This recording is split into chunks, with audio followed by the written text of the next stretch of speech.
이봐, 박 사장 봉투 두께가 저번 달보다 좀 얇은 것 같은데 내 기분 탓인가? 경기도 이천시 장호원읍의 한 후미진 오리고기 식당 밀실 안. 자욱한 담배 연기 사이로 비릿한 웃음소리가 새어나왔다.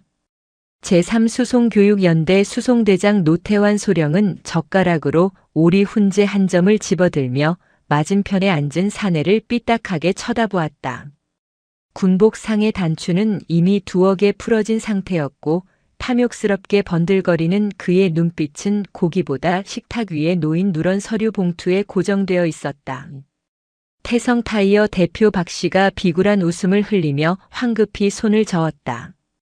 에이, 수송대장님, 그럴 리가 있겠습니까? 요즘 원자재 값이 좀 올라서 현금 융통이 빡빡하긴 했습니다만 제가 누굽니까? 우리 노 소령님 몫은 제 마누라 병원비를 빼서라도 맞춰왔지요. 박 사장이 봉투를 슬쩍 밀어주자 노태환은 젓가락을 내려놓고 봉투 안을 살짝 들춰보았다. 5만 원권 신권 다발이 빽빽하게 들어찬 모습에 그제야 그의 입꼬리가 귀에 걸릴 듯 올라갔다. 참 사람이 정이 있어. 내가 이 맛에 박 사장 물건 써주는 거 아니겠어? 그래, 이번에 들어오는 물건들은 좀 어떻고? 아이고, 말도 마십시오. 겉만 봐서는 이게 새 건지 헌 건지 공장장인 저도 모릅니다. 재생 타이어 티가 하나도 안 나게 아주 기가 막히게 깎아놨습니다. 정품 납품 단가로 서류 꾸미시고 차액은 뭐 늘 그렇듯이. 쉿. 목소리가 크다. 노태환은 검지를 입술에 갖다 대며 능글맞게 웃었다. 군대는 말이야, 안 걸리면 그게 작전 성공이고 걸리면 그때부터 사고인 거야. 근데 내 사전엔 사고란 없거든. 운전병 놈들이야 까라면 까는 거고 타이어가 터지든 찢어지든 그건 놈들이 운전을 험하게 한 탓이지 내 탓인가. 역시 대장님은 배포가 다르십니다. 하하. 두 사람의 역겨운 웃음소리가 방 안을 가득 메웠다. 바깥 세상은 장마철을 앞두고 굵은 빗방울이 하나둘 떨어지기 시작하고 있었다. 그것은 곧 들이닥칠 비극을 예고하는 전주곡과도 같았다. 다음 날 아침 제3수송교육연대 수송대 정비구 앞. 새벽부터 쏟아진 비로 연병장 바닥은 질척했다. 노태환 소령은 뒷짐을 진 채 병사들이 타이어 교체 작업을 하는 모습을 지켜보고 있었다. 갓 전입 온 신병들이 낑낑대며 거대한 트럭 타이어를 굴리고 있었고 그 옆에서는 정비관이 미간을 찌푸린 채 타이어 표면을 손으로 쓸어보고 있었다. 수송대장님, 이거 타이어 상태가 좀 이상합니다. 정비관 김 상사가 조심스럽게 말을 꺼냈다. 뭐가 이상한데? 노태환이 껌을 짝짝 씹으며 심드렁하게 대꾸했다. 이게 포장만 새 거지 고무 탄성도 그렇고 트레드 홈 깊이가 균일하지 않습니다. 꼭 폐타이어 겉면만 살짝 갈아내서 왁스 칠한 것 같은데요. 이거 빗길에 나가면 제동 거리 확보가 안 될 수도 있습니다. 오늘 야전 수송 교육 훈련은 취소하거나 차량을 바꾸는 게 좋겠습니다. 김 상사의 보고는 정확했다. 베테랑 정비관의 눈을 속일 수는 없었던 것이다. 하지만 그 말을 들은 노태환의 표정이 순식간에 일그러졌다. 그는 신고 있던 전투화 발로 김 상사가 만지던 타이어를 쾅 걷어찼다. 야, 김 상사. 예, 수송대장님. 너 지금 내 업무 처리에 태클 거냐?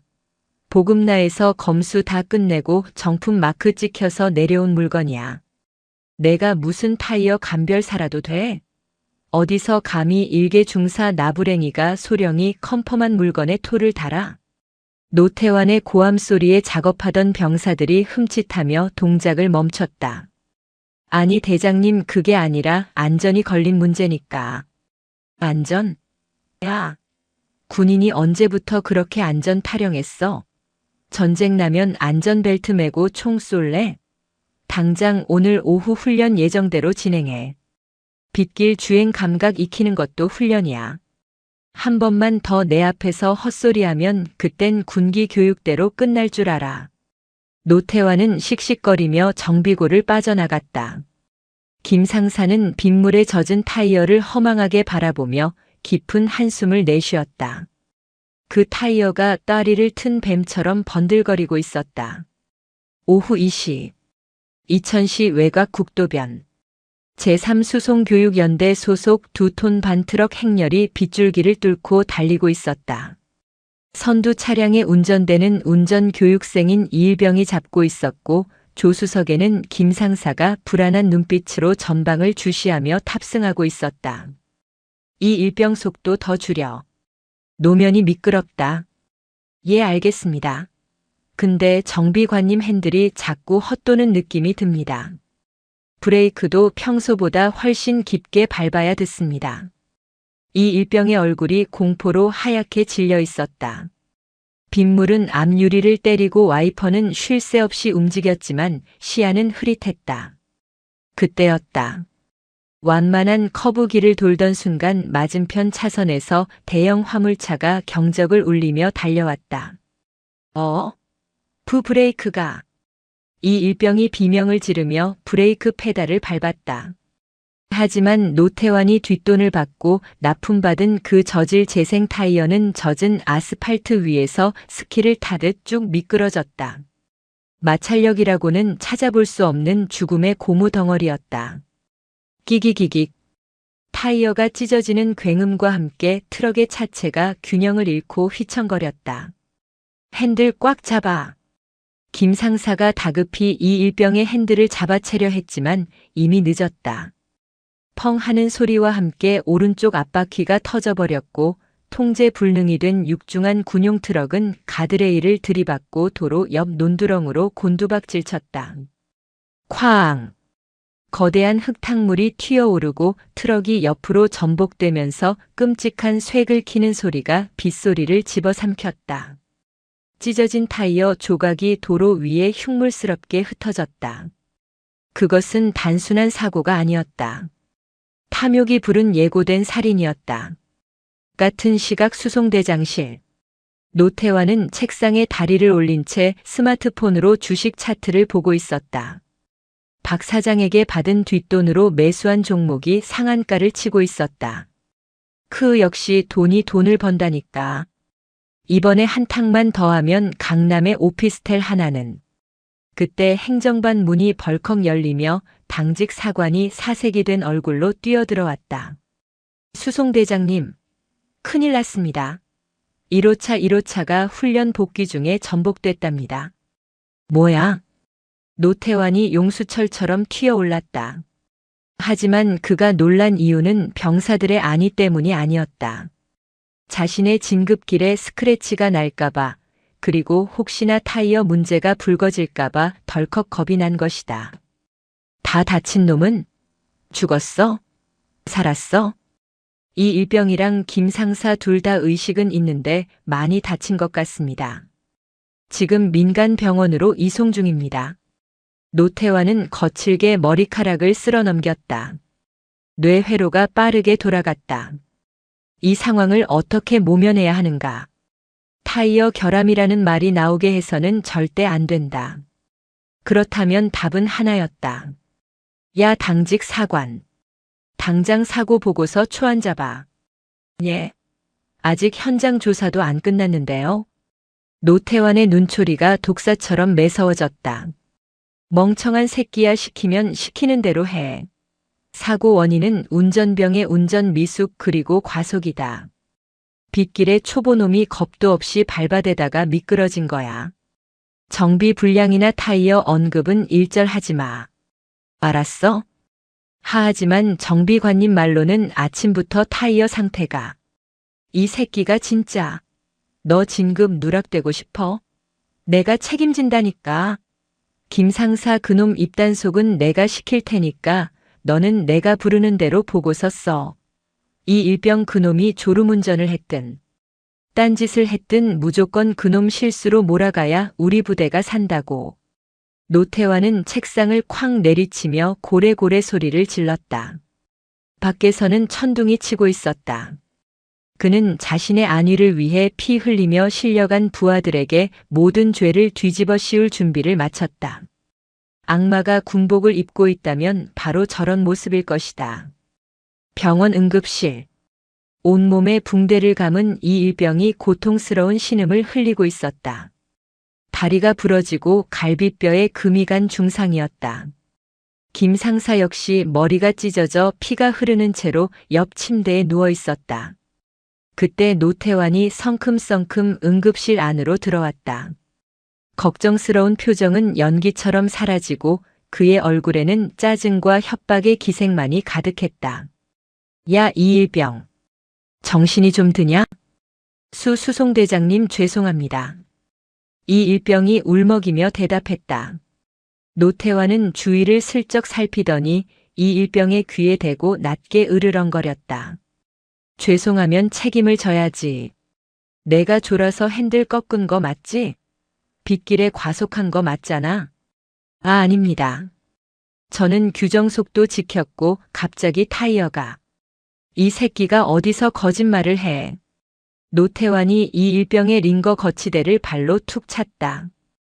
타이어는 멀쩡했어. 내가 아침에 다 확인했다고.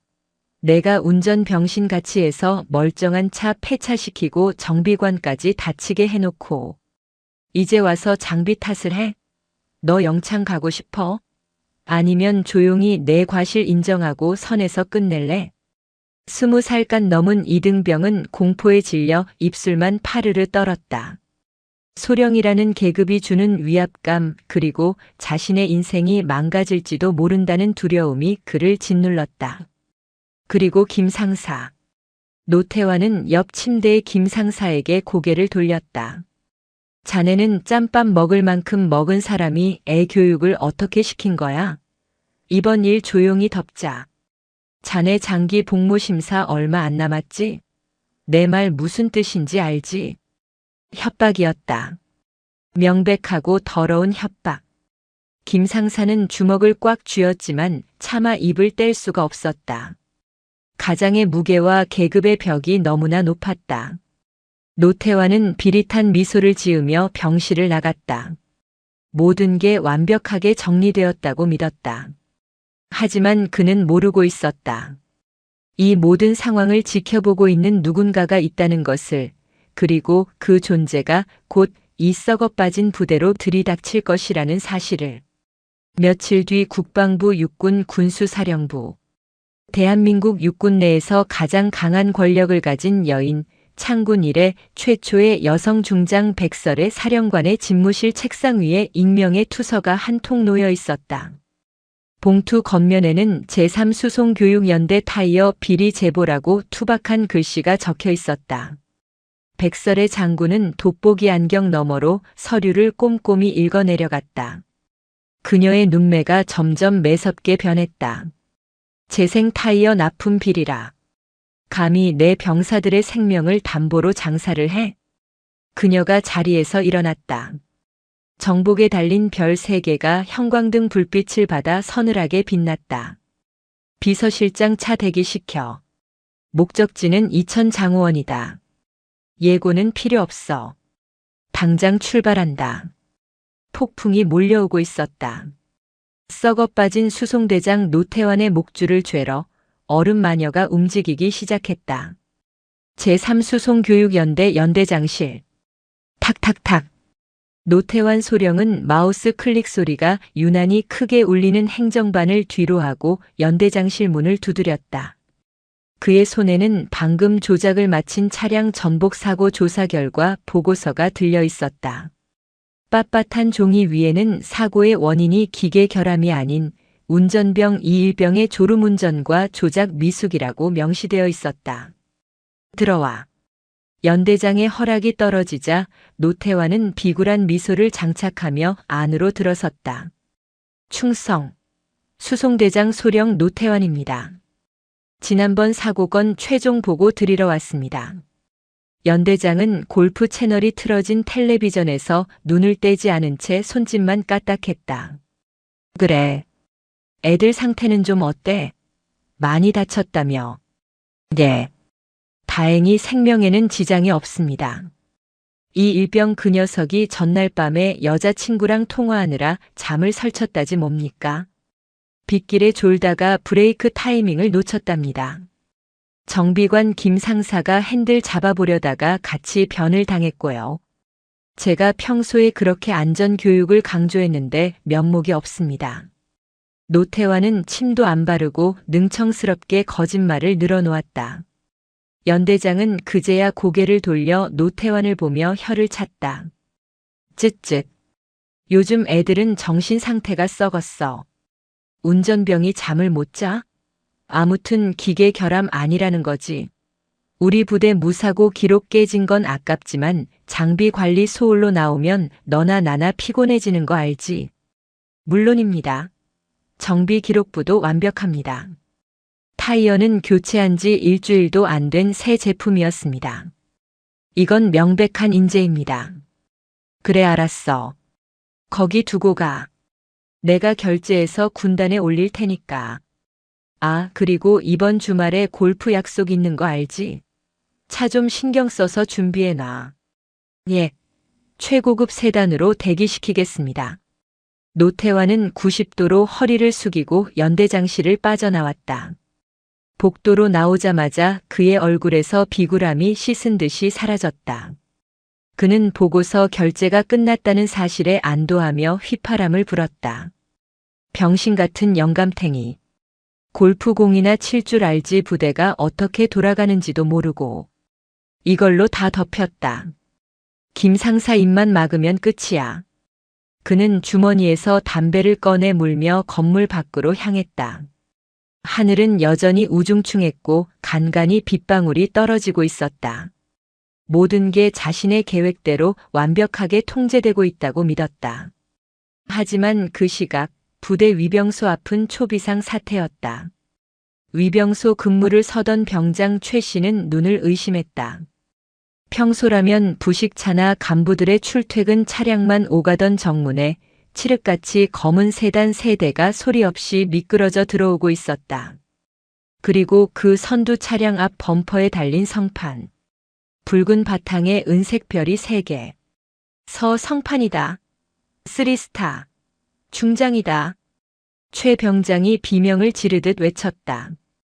옆에 있던 부사수 이등병은 너무 놀라 소총을 떨어뜨릴 뻔했다. 야, 빨리 문 열어. 차단기 올려. 당직 사령한테 연락해. 위병소가 발칵 뒤집혔다. 보통 장성급이 방문할 때는 며칠 전부터 부대가 청소하고 난리법석을 떠는 게 관례였다. 하지만 이건 예고 없는 방문이었다. 말 그대로 불시 검문. 검은 세단 창문이 스르륵 내려갔다. 뒷좌석에 앉은 인물은 선글라스를 끼고 있었지만 그 너머로 뿜어져 나오는 서늘한 기운은 막을 수 없었다. 육군 군수사령관 백설의 중장. 그녀가 차가운 목소리로 위병 조장에게 물었다. 수송대 정비고가 어디지? 충성. 본관 뒤편 300m 지점에 있습니다. 방문 목적을 여쭤봐도 되겠습니까? 연대장님께 보고를. 보고는 필요 없다. 내가 직접 간다. 길 비켜. 백설이의 말은 짧았지만 거역할 수 없는 힘이 실려 있었다. 차단기가 올라가고 3대의 차량이 미친 듯한 속도로 영내로 진입했다. 위병소 인터폰이 요란하게 울려댔다. 당직 사령님, 군수사령관님입니다. 백설의 중장님이 지금 정비고로 직행하셨습니다. 부대 전체에 사이렌 소리 없는 경보가 울렸다. 행정반에서 커피를 마시던 간부들이 혼비백산하여 튀어나갔고 연대장은 골프 채널을 보다가 소식을 듣고 바지를 축혀올리며 뛰쳐나왔다. 그러나 가장 놀란 것은 담배를 피우러 나왔던 노태환이었다. 정비고 앞에 급정거한 검은 세단에서 내리는 인물을 본 순간 그의 손에서 담배가 힘없이 툭 떨어졌다. 백설에? 저 마녀가 여길 왜? 백설이는 수행원들의 경례도 받지 않고 곧장 타이어가 쌓여있는 창고로 성큼성큼 걸어갔다. 그녀의 군화 발소리가 젖은 아스팔트 위를 찍어 누르듯 울렸다. 문 열어. 그녀가 잠겨있는 정비 창고를 가리키며 명령했다. 뒤따라온 연대장이 헐떡거리며 달려왔다.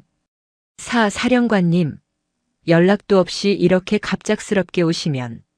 백설이는 연대장을 쳐다보지도 않았다. 연대장. 자네 부대 수송대장이 누구지?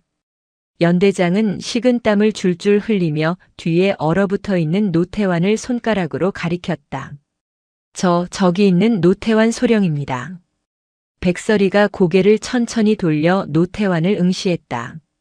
선글라스를 벗어 제복 주머니에 꽂는 그녀의 눈빛은 마치 먹잇감을 노리는 매와 같았다. 자네가 노태환인가? 충성. 수송대장 소령 노태환. 노태환은 목소리가 떨리는 것을 감추기 위해 악을 썼다. 백설이는 대답 대신 싸늘한 미소를 지으며 손짓했다. 잘 됐군. 자네가 관리 감독했다는 그 타이어들, 내 눈으로 직접 봐야겠어. 문따. 노태환의 심장이 쿵 하고 내려앉았다. 폭풍은 이미 시작되고 있었다. 정비고 안은 습하고 기름 냄새가 진동했다. 백설의 중장은 하얀 장갑을 낀 손으로 선반에 쌓인 타이어들을 훑어보았다. 겉보기에는 번지르르한 새 타이어처럼 보였다. 노태환은 마른 침을 삼키며 그녀의 뒤를 쫓았다. 보시다시피 보급 규정에 맞춰 관리하고 있습니다. 이번 사고 차량 타이어도 여기서 불출한 정품이었습니다. 노태환이 필사적으로 변명했다. 정품이라. 백설이는 타이어 하나를 손으로 툭 쳤다. 그리고는 수행 비서관에게 손을 내밀었다. 칼 줘봐. 예. 칼 달라고. 비서관이 다급히 주머니에서 접이식 군용 나이프를 꺼내 건넸다. 백설이는 칼날을 뽑아들었다. 서늘한 칼날이 형광등 불빛에 반사되어 번뜩였다. 연대장과 노태환 그리고 주변에 모여든 간부들이 숨을 죽였다. 백설이는 망설임 없이 새 것처럼 보이는 타이어의 옆면을 힘껏 그었다. 고무 찢어지는 소리가 날카롭게 울렸다. 그녀는 칼집을 낸 부분을 손으로 잡아 뜯어냈다. 이것 봐. 그녀가 뜯어낸 고무 조각을 노태환의 가슴팍에 던졌다. 이게 정품이야? 노태환이 허둥지둥 고무 조각을 받아들었다. 그리고 타이어의 절단면을 보았다. 겉은 까맣게 코팅되어 있었지만 속은 이미 갈라지고 경화된 회색빛 폐고무가 드러나 있었다. 재생 타이어.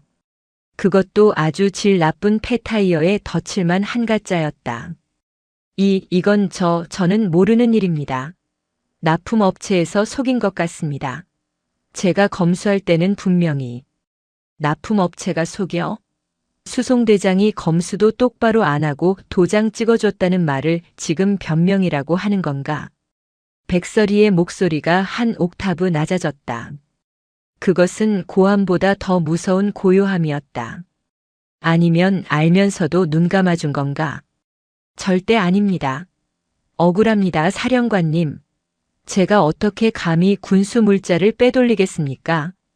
노태환은 억울하다는 듯 가슴을 치며 쇼를 했다. 백설이는 코웃음을 쳤다. 그래? 그럼 이건 뭔가? 그녀가 다른 주머니에서 사진 몇 장을 꺼내 바닥에 흩뿌렸다. 노태환의 눈이 휘둥그레졌다. 사진 속에는 노태환이 오리고기 식당 밀실에서 태성타이어 박 사장에게 돈 봉투를 받는 장면이 선명하게 찍혀 있었다. 어제 저녁 장우원 읍내 오리집. 맞지? 봉투 두께가 꽤 두껍던데. 그게 다 우리 병사들 목숨값이더군. 아. 노태환은 다리에 힘이 풀려 주저앉을 뻔했다. 어떻게 저 사진이? 누가 찍은 거지? 머릿속이 하얗게 변했다. 연대장. 예. 사령관님. 이 자식 당장 헌병대에 넘겨서 구속 수사시키고 싶지만 아직 할 일이 남았어. 지금 당장 이놈 직무 정지시키고 내 옆에 세워둬. 도망 못 가게 감시병 붙여. 알겠습니다. 헌병 어딨어? 연대장이 고래고래 소리를 질렀다. 헌병들이 달려와 노태환의 양팔을 붙잡았다. 노태환은 짐승처럼 헐떡거리며 백설이를 노려보았다. 이건 함정입니다. 모함입니다. 증거 있습니까? 저 사진이 조작된 거면 어쩔 겁니까? 그는 마지막 발악을 했다. 증거. 그래, 결정적인 증언이 없다면 우길 수 있다. 박 사장은 입이 무거운 놈이다. 그리고 사고 당사자인 김 상사와 이일병은 내가 겁을 줬으니 입도 뻥긋 못할 것이다. 백설이는 발악하는 노태환을 보며 싸늘하게 말했다. 증거. 살아있는 증거가 병원에 누워있잖아. 가자. 병원으로. 그녀는 뒤도 돌아보지 않고 정비고를 나섰다. 빗줄기가 더욱 거세지고 있었다. 노태환은 헌병들에게 질질 끌려가며 생각했다. 김 상사 그 새끼가 불면 끝장이다. 제발 겁먹고 입 다물고 있어라. 제발. 이천 시내의 한 종합병원 중환자실 앞. 백설의 장군이 복도에 나타나자 병원 관계자들과 의료진이 길을 터주었다. 그녀의 뒤로 헌병에게 양팔이 결박된 노태환이 고개를 푹 숙인 채 따라오고 있었다. 병실 문이 열리고 소독약 냄새가 확 풍겼다. 침대 위에는 온몸이 미라처럼 붕대로 감긴 이일병이 누워 있었고 그 옆 보조 침대에는 머리에 붕대를 감은 김 상사가 링거를 꽂은 채 앉아 있었다. 두 사람은 별 3개가 달린 정복을 입은 여군이 들어오자마자 반사적으로 몸을 일으키려 했다. 누워 있어. 일어나지 마.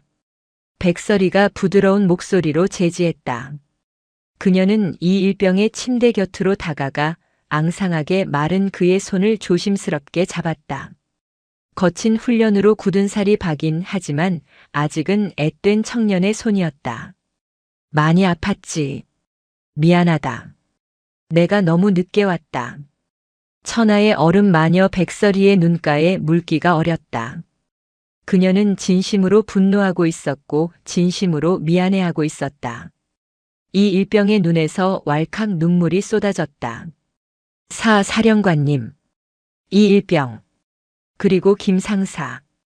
백설이가 고개를 돌려 김 상사를 바라보았다. 김 상사는 죄인처럼 고개를 들지 못했다. 자네들 잘못 아니다. 그 한마디에 병실 안에 정적이 흘렀다. 사고 조사 보고서 봤어. 운전 미숙? 과속? 웃기지 말라고 해. 내가 현장 블랙박스랑 스키드 마크 분석 자료 다 보고받았어. 자네들은 최선을 다했어. 그 썩어 빠진 타이어가 문제였던 거지. 백설이는 뒤에 서 있는 노태환을 손가락으로 가리켰다. 저자가 시켰나? 거짓 진술하라고. 김 상사의 어깨가 파르르 떨렸다. 그는 힐끔 노태환을 쳐다보았다. 노태환은 헌병에게 잡혀 있으면서도 눈을 부라리며 김 상사에게 무언의 압박을 보내고 있었다. 말하면 죽여버린다는 살기 어린 눈빛. 김 상사는 주먹을 꽉 쥐었다. 자신의 군 생활, 가족, 연금 모든 것이 두려웠다. 하지만 침대에 누워 고통스러워하는 자기 자식 같은 이 일병의 모습을 보며 그는 결심했다. 더 이상 비겁해질 수는 없었다. 네, 맞습니다. 김 상사의 입이 열렸다. 노태환 소령이 시켰습니다. 타이어 불량인 거 알면서도 훈련 강행하라고 했고 사고 나니까 운전병 과실로 몰아가라고 협박했습니다. 제 장기 복무 심사를 빌미로 입 다물라고 했습니다. 이 새끼가 미쳤나? 어디서 거짓말이야. 노태환이 발버둥 치며 소리를 질렀지만 헌병들이 그를 강하게 제압했다. 그리고 이 일병에게도 사실대로 말하면 영창 보내겠다고 인생 망치겠다고 협박했습니다. 김 상사는 본물 터지듯 그동안 참았던 울분을 토해냈다. 백설이는 천천히 고개를 끄덕였다. 들었지, 연대장? 이게 자네 부대 현실이야. 연대장은 얼굴이 사색이 되어 아무 말도 못했다. 백설이는 다시 이 일병을 바라보았다. 이 일병. 약속할게. 내 명예, 내가 반드시 회복시켜준다. 그리고 너를 이렇게 만든 놈들 피눈물 흘리게 해줄게. 치료 잘 받고 건강하게만 복귀해. 알겠나? 흐흑하 감사합니다. 감사합니다, 사령관님. 이 일병은 어린아이처럼 엉엉 울었다. 백설이는 그의 어깨를 토닥여준 뒤 몸을 돌렸다. 병실을 나가는 그녀의 표정은 아까와는 비교도 안 될 정도로 살벌하게 굳어 있었다. 노태환. 백설이가 노태환의 코앞까지 다가가 낮게 으르렁거렸다. 넌 군법 회의 가기 전에 내 방식대로 먼저 죗값을 치러야겠다. 감히 내 새끼들을 건드려? 내가 돈 몇 푼에 팔아먹은 그 무게가 얼마나 무거운지 뼈저리게 느끼게 해주지. 무슨. 연대장.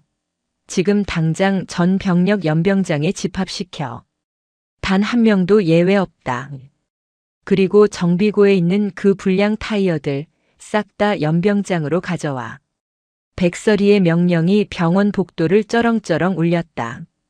그리고 노태환 저놈 군복상에 벗기고 환복시켜. 활동복 말고 다 찢어진 작업복으로. 계급장? 필요 없어. 오늘부터 저놈은 장교가 아니라 그냥 도둑놈일 뿐이니까. 노태환의 얼굴에서 핏기가 완전히 사라졌다. 죽음보다 더한 치욕과 고통이 그를 기다리고 있었다. 백설이는 주먹을 꽉 쥐었다. 이제 진짜 사이다를 따를 시간이었다. 가자. 부대로. 그녀의 검은 세단이 빗물을 튀기며 다시 부대를 향해 질주했다. 먹구름 사이로 천둥이 쳤다. 그것은 악인을 심판하는 하늘의 북소리였다. 제3수송교육연대 대연병장. 하늘은 마치 노태환의 앞날을 예견이라도 한 듯 억수 같은 장대비를 퍼붓고 있었다. 평소라면 텅 비어 있었을 연병장에는 비상 소집된 2,000여 명의 장병들이 오와 열을 맞춰 도열해 있었다. 빗물이 철물을 때리고 전투복을 적셨지만 누구 하나 미동조차 하지 않았다. 연단 중앙에 서 있는 육군 군수사령관 백설의 중장의 서슬 퍼런 기세가 빗줄기마저 얼어붙게 만들었기 때문이었다. 전 병력 차려. 연대장의 구령소리가 스피커를 타고 빗소리를 뚫었다. 백설이는 우의도 입지 않은 채 정복 차림 그대로 단상에 서 있었다.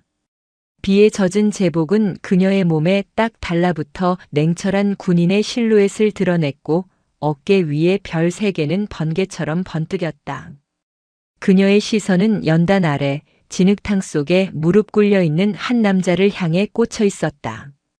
그곳에는 노태환이 있었다.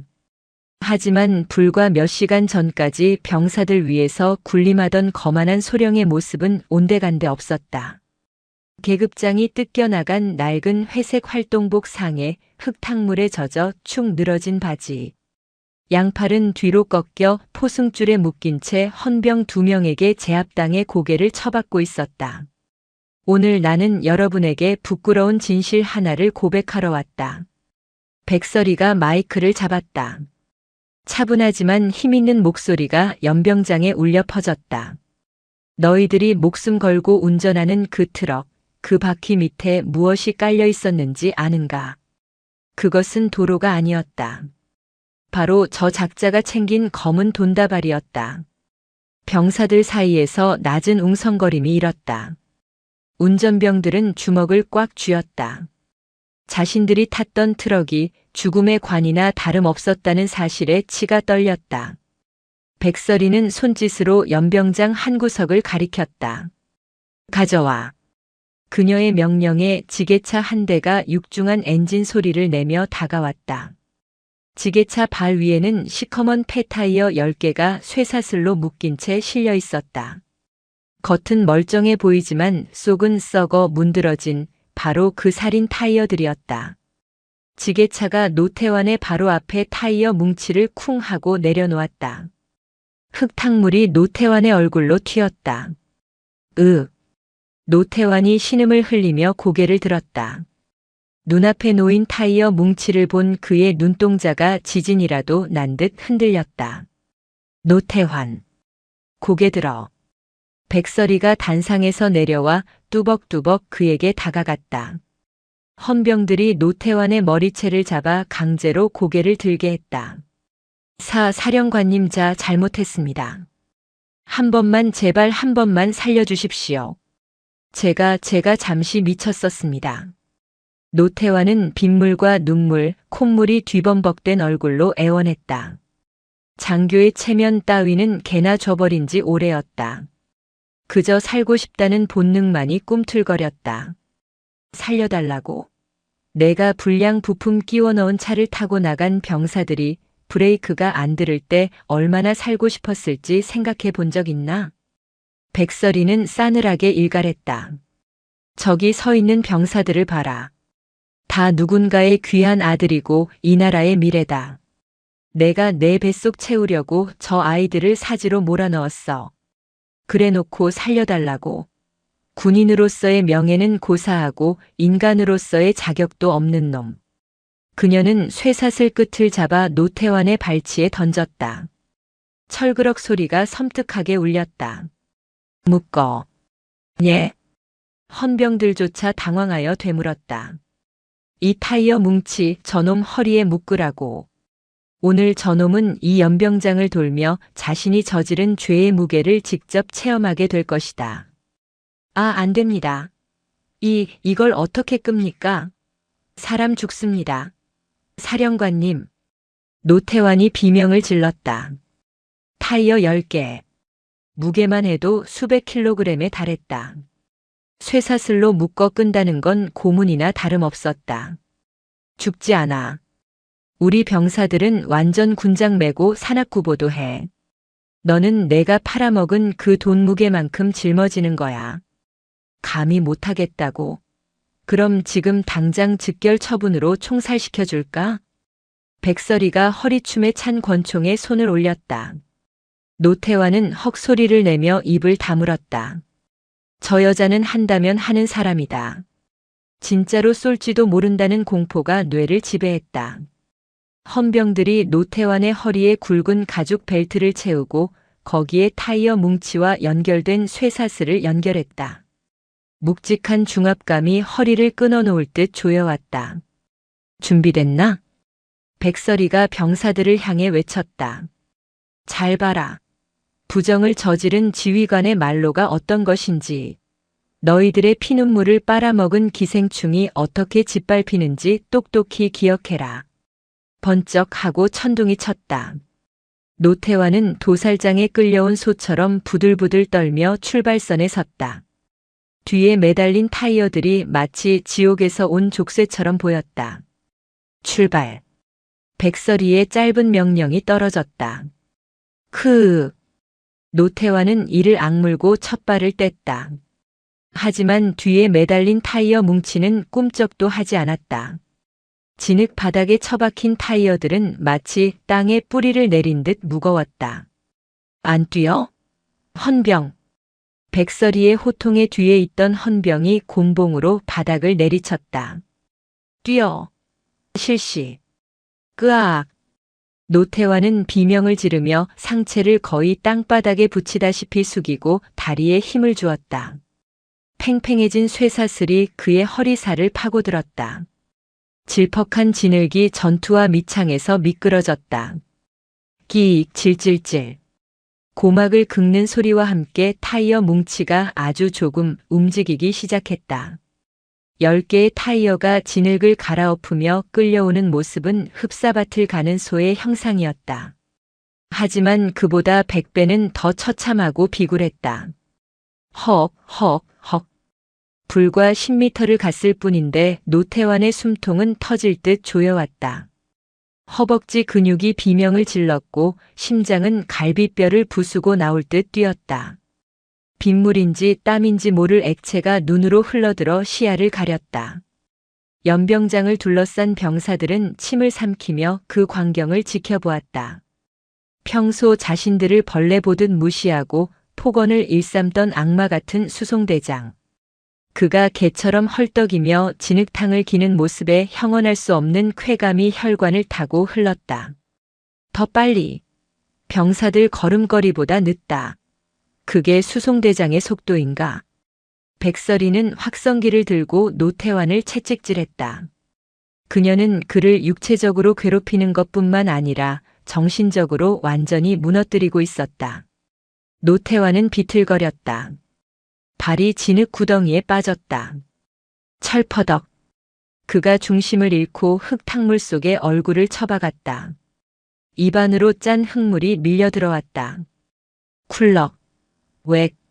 퇴. 그는 구역질을 하며 바닥을 굴렀다. 꼴 사나운 꼴이었다. 일어나. 백설이의 목소리는 자비가 없었다. 이 일병은 피를 흘리면서도 핸들을 놓지 않았어. 너는 고작 진흙탕에 넘어진 걸로 엄살인가? 당장 일어나지 못해? 노태환은 울면서 땅을 짚었다. 손톱 밑에 흙이 잔뜩 끼었다. 못하겠습니다. 사령관님 살려주세요. 다리 감각이 없습니다. 못해? 그럼 내가 받은 돈 다 토해내고 내가 망가뜨린 병사들 몸 다시 원상복구 시켜놔. 그럼 멈춰주지. 못하겠지? 그럼 뛰어. 죽을 때까지 뛰어. 백설이는 잔인하리만큼 냉정했다. 그녀의 분노는 개인의 감정이 아니었다. 그것은 대한민국 국군 그리고 힘없는 병사들을 대신한 정의의 철퇴였다. 노태환은 다시 몸을 일으켰다. 헌병들의 눈초리, 병사들의 경멸 어린 시선. 도망칠 곳은 없었다. 그는 다시 쇠사슬을 끌었다. 한 발짝 또 한 발짝. 그의 머릿속에 지난날의 기억들이 주마등처럼 스쳐 지나갔다. 태성타이어 박 사장과 룸살롱에서 양주를 마시던 기억, 돈다발을 세며 희희낙낙하던 기억, 김상사를 조인트 까며 모욕하던 기억. 그 모든 쾌락의 대가가 지금 쇠사슬이 되어 그의 허리를 끊어먹고 있었다. 저 새끼 꼴 좋다. 대열에 서 있던 한 상병이 아주 작은 목소리로 중얼거렸다. 그 소리는 옆에 있던 병사에게 또 그 옆에 병사에게 전염병처럼 번졌다. 속이 다 시원하네. 진짜 정의가 있긴 있구나. 백설의 장군님 만세다 진짜. 병사들의 눈빛이 변하고 있었다. 두려움과 체념이 가득했던 눈동자의 생기가 돌기 시작했다. 그들은 보고 있었다. 절대권력인 줄 알았던 악인이 진짜 힘 앞에서 얼마나 나약한 존재인지를. 연병장 반 바퀴를 돌았을 때쯤 노태환의 활동복 바지는 너덜너덜하게 찢어져 속살이 다 드러났다. 무릎은 까져서 피가 배어나왔고 흙탕물과 섞여 붉은 진흙이 되었다. 으아! 그는 짐승 같은 괴성을 지르며 악으로 깡으로 버텼다. 하지만 체력은 이미 바닥이었다. 눈앞이 가물가물해지고 세상이 빙글빙글 돌았다. 그때였다. 연병장 입구 쪽에서 또 다른 소란이 일었다. 이거 놓으란 말이야. 내가 누군 줄 알아. 헌병들이 웬 민간인 한 명을 질질 끌고 오고 있었다. 배가 불룩 나온 중년 사내. 바로 태성타이어 대표 박 씨였다. 백설이가 그 모습을 보고 차갑게 웃었다. 오, 파트너가 도착했군. 혼자 돌면 심심할까봐 내가 친구를 불렀다. 박 사장은 헌병들에 의해 노태환의 옆에 내동댕이 쳐졌다. 그는 진흙투성이가 된 노태환을 보고 기겁을 했다.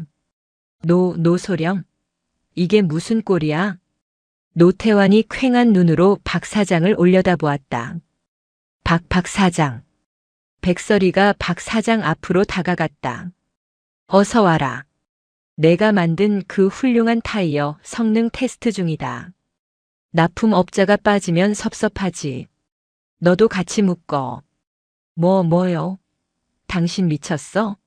내가 민간인인데 군법이 통할 것 같아? 당장 내 변호사 부를 거야. 박 사장이 꾀꾀거렸다. 백설이는 피식 웃으며 비서관에게 손짓했다. 민간인? 여기 들어온 이상 넌 군사시설 침입 및 군수품 비리 공모자 현행범이야. 변호사는 나중에 감방 가서 부르고 지금은 저 쇠사슬이나 같이 잡아. 헌병들이 박 사장의 허리에도 쇠사슬을 감았다. 자, 이제 듀엣이다. 남은 반 바퀴 둘이서 사이좋게 완주해라. 만약 완주 못하면 타이어 속에 너희 둘을 구겨 넣어서 굴려버릴 테니까. 하나, 둘. 하나, 둘. 비참한 구호 소리가 빗속을 뚫고 퍼졌다. 노태환과 박 사장은 서로의 어깨를 부딪히며 타이어 뭉치를 끌고 있었다. 박 사장은 평소 운동 부족으로 이미 입에 거품을 물고 있었다. 아이고 나 죽네. 야, 이 노태환 도둑놈아. 내가 괜찮다며. 내가 다 막아준다며. 박 사장이 울먹이며 노태환을 비난했다. 닥쳐. 힘 빠지니까 입 다물고 밀기나 해. 노태환은 대꾸할 힘조차 없었다. 서로를 물고 뜯던 공범들의 의리는 진흙탕 속에서 산산조각이 났다. 연병장을 가득 메운 2,000여 명의 병사들은 그 꼴을 보며 묵은 체증이 내려가는 듯한 희열을 느꼈다. 어떤 블록버스터 영화보다 더 짜릿한 장면이었다. 권선징악. 책에서나 보던 그 단어가 눈앞에서 실현되고 있었다. 마침내 결승점이 보였다. 백설의 중장이 팔짱을 낀 채 그들을 기다리고 있었다. 마지막 스퍼트. 기어오든 굴러오든 내 발밑까지 와라. 노태환과 박 사장은 네 발로 기어서 마지막 10m를 통과했다. 결승선을 넘자마자 두 사람은 썩은 고기처럼 바닥에 널브러졌다. 헉, 헉, 웩. 노태환이 위액을 토해냈다. 몸을 가눌 수 없을 정도로 탈진해 있었다. 백설이는 그들 곁으로 다가가 군화발로 노태환의 어깨를 툭 쳤다. 어때? 할만한가? 노태환은 대답 대신 몸을 움츠렸다.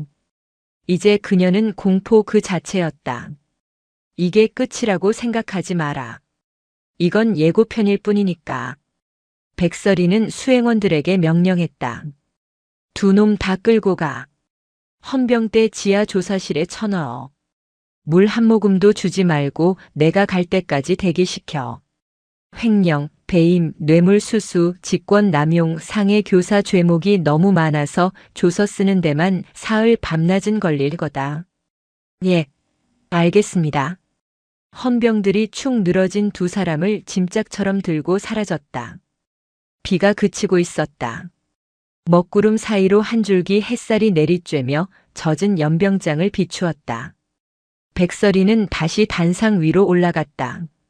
전 병력 주목.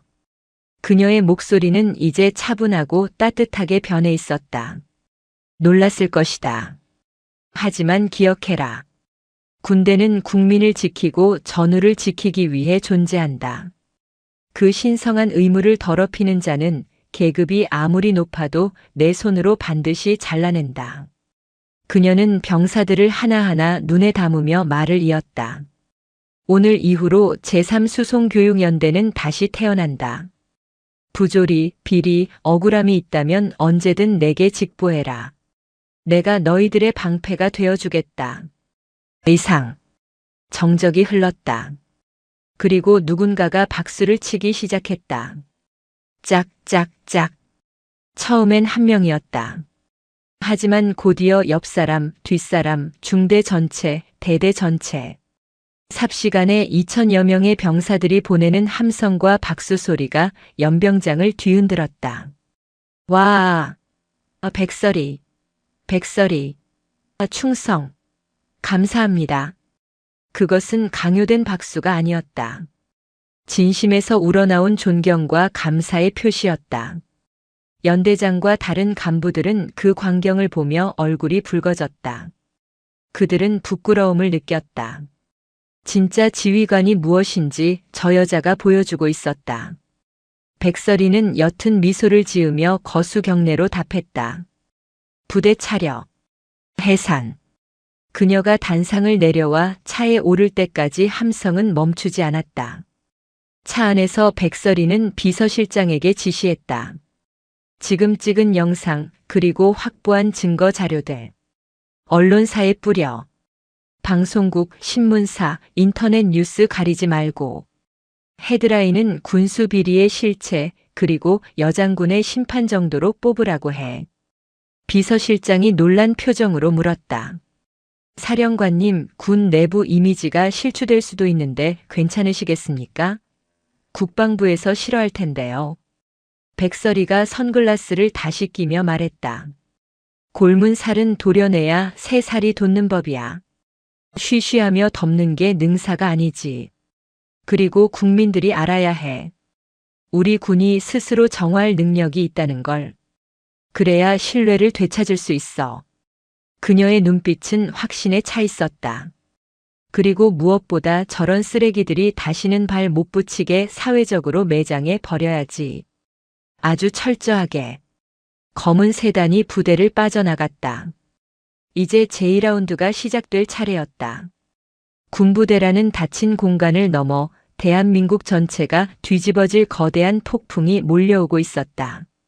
그날 저녁 대한민국 모든 뉴스 채널의 속보 자막은 하나로 통일되었다.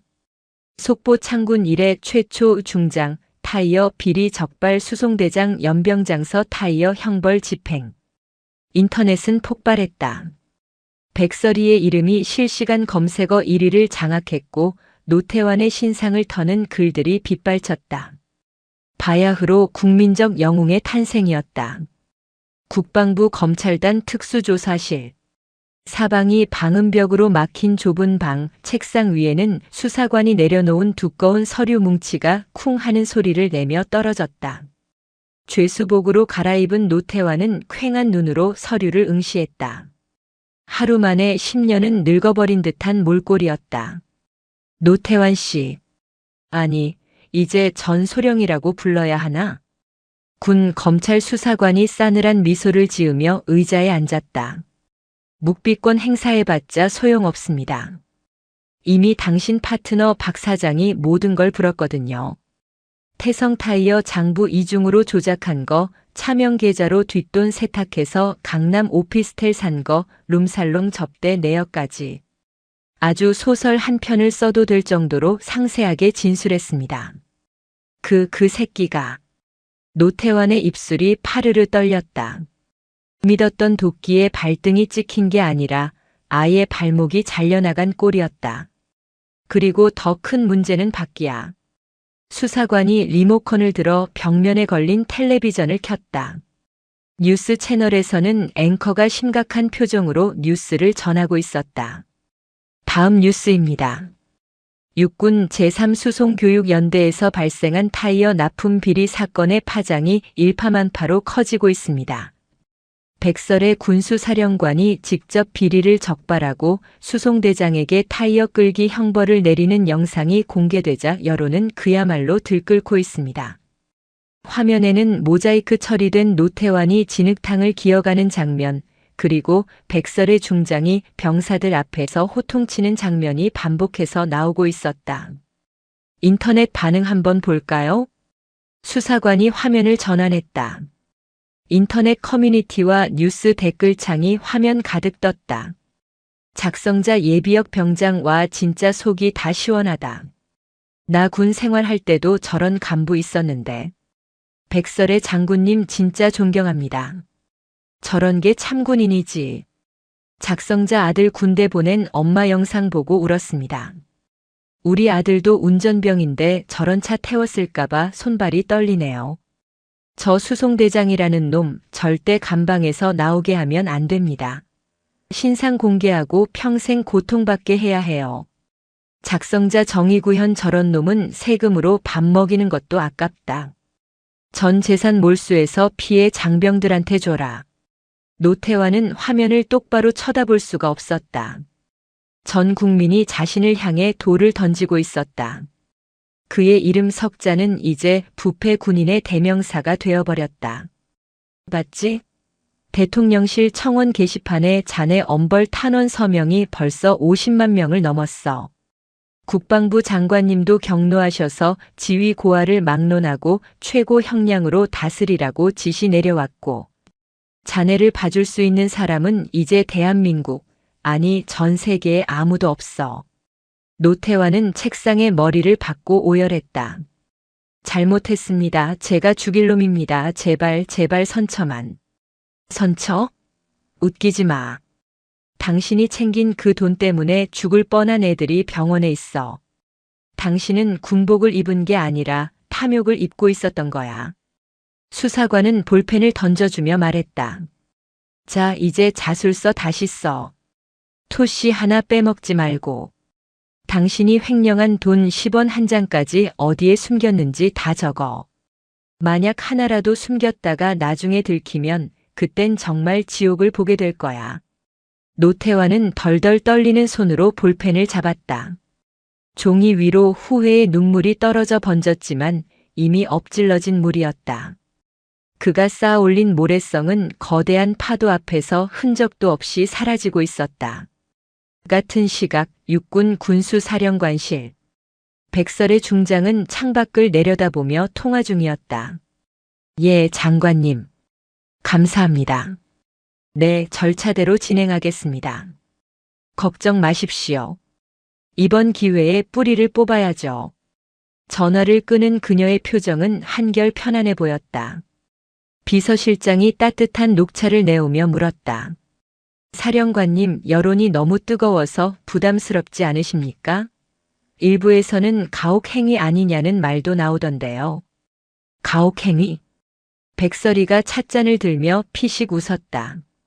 사람 목숨 가지고 장난친 놈한테 타이어 좀 끌게 한 게 가혹하면 불량 타이어 달고 빗길 달린 병사들은 뭐 지옥 체험이라도 한 건가?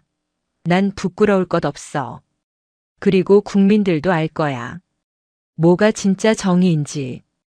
그녀는 책상 위에 놓인 태블릿 PC를 켰다. 화면에는 병원에서 치료 중인 이일병과 김 상사의 사진이 떠 있었다. 이제 놈들을 잡았으니 잃어버린 것들을 되찾아올 차례야. 준비해. 놈이 숨겨둔 돈 모조리 환수하러 간다. 서울 강남구의 한 고급 오피스텔. 노태환이 차명으로 구입해 내연녀 명의로 돌려놓았던 은신처였다.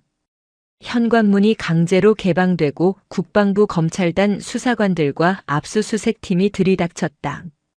뭐예요 당신들. 노태환의 내연녀가 소리를 질렀지만 수사관들은 영장을 들이밀었다. 범죄 수익 은닉 및 증거 인멸 혐의로 압수수색 집행합니다. 비키세요. 집안 곳곳에서 5만 원권 현금 다발과 금괴, 명품 시계들이 쏟아져 나왔다. 옷장 깊숙한 곳, 금고 안, 심지어 김치 냉장고 통 안에서도 돈뭉치가 발견되었다. 와, 이 자식 진짜 알뜰하게도 해먹었네. 군인 월급으로 이게 말이 돼? 수사관 한 명이 혀를 내둘렀다. 압수된 물품들의 총액은 수십억 원에 달했다. 노태환이 지난 수년간 수송대장으로 재직하며 타이어, 부품, 유류 등을 빼돌려 축적한 검은 돈이었다. 백설이는 현장에서 보고를 받았다.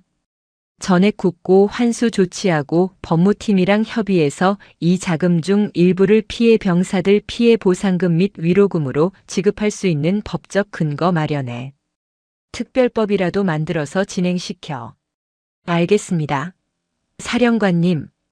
며칠 뒤 국군 수도병원. 일반 병실로 옮긴 이 일병은 침대 창가에 기대어 앉아 있었다. 다리의 깁스는 아직 풀지 못했지만 얼굴색은 많이 좋아져 있었다. 옆 침대의 김 상사도 머리에 붕대를 풀고 텔레비전을 보고 있었다. 야, 이일병. 저거 봐라.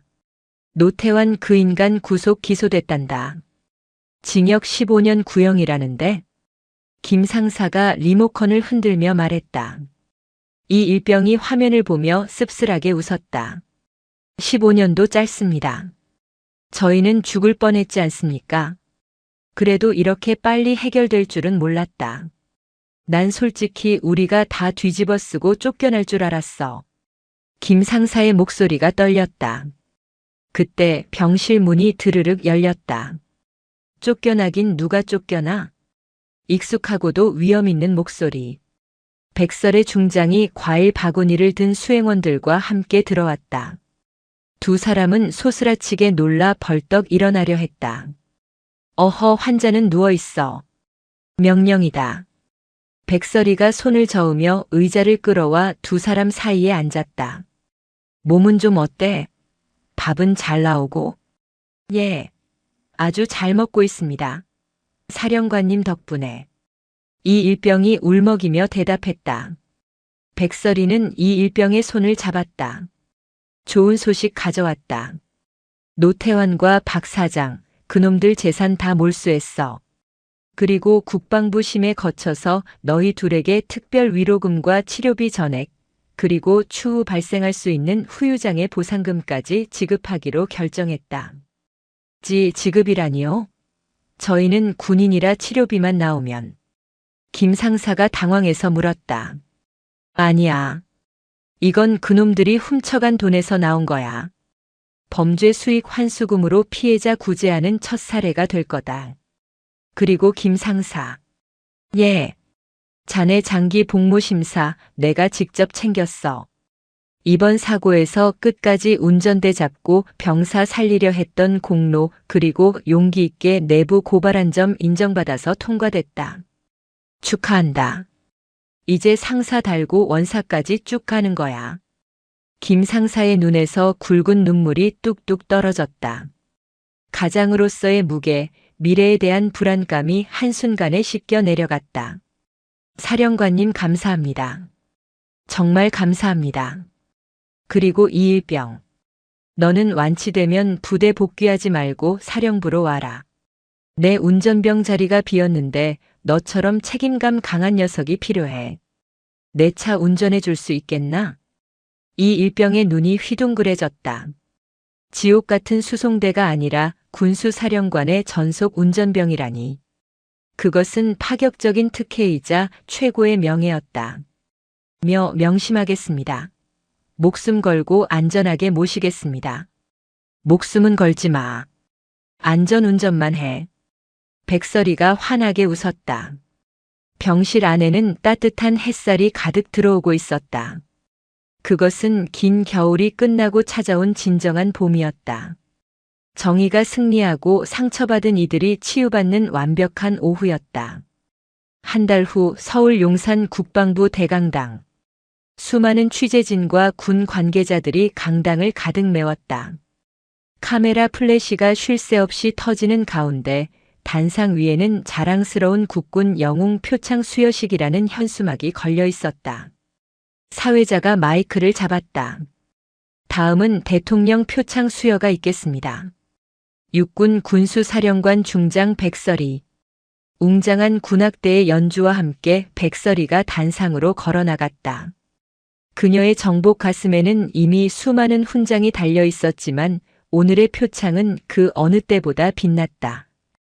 그녀는 단순히 비리를 적발한 것이 아니라 군에 대한 국민의 잃어버린 신뢰를 회복시킨 상징이 되었기 때문이다. 국방부 장관이 직접 표창장과 훈장을 수여했다. 귀관은 투철한 군인 정신과 원칙으로 군수 비리를 척결하고 장병들의 인권과 안전을 지키는 데 지대한 공을 세웠으므로 표창장이 낭독되는 동안 백설이는 객석을 바라보았다. 맨 앞줄에는 휠체어를 탄 이 일병과 정복을 말끔하게 차려입은 김 상사가 앉아 있었다. 그들은 백설이를 보며 눈시울을 붉히며 힘차게 박수를 치고 있었다. 백설이는 그들에게 짧게 눈인사를 건넸다. 고맙다. 너희들이 버텨줘서 가능했던 일이야. 시상식이 끝나고 이어진 기자회견. 사령관님, 이번 사건을 계기로 국민 누나 사이다 장군이라는 별명이 생기셨는데 기분이 어떠십니까? 한 기자의 질문에 백설이가 마이크를 잡고 웃으며 대답했다. 사이다라 나쁘지 않네요. 하지만 저는 그저 할 일을 했을 뿐입니다. 군인의 본분은 국가와 국민을 지키는 것이고 제 부하들은 저에게 있어 지켜야 할 국민 그 자체입니다. 앞으로도 제 눈에 흙이 들어가지 않는 한 병사들 밥그릇 뺏고 안전 위협하는 놈들은 지구 끝까지 쫓아가서 참교육할 겁니다. 좌중에서 폭소가 터져나왔고 동시에 우레와 같은 박수가 쏟아졌다. 이 장면은 생중계로 전국에 퍼져나갔다. 에필로그 다시 찾은 평화. 1년 후 경기도 이천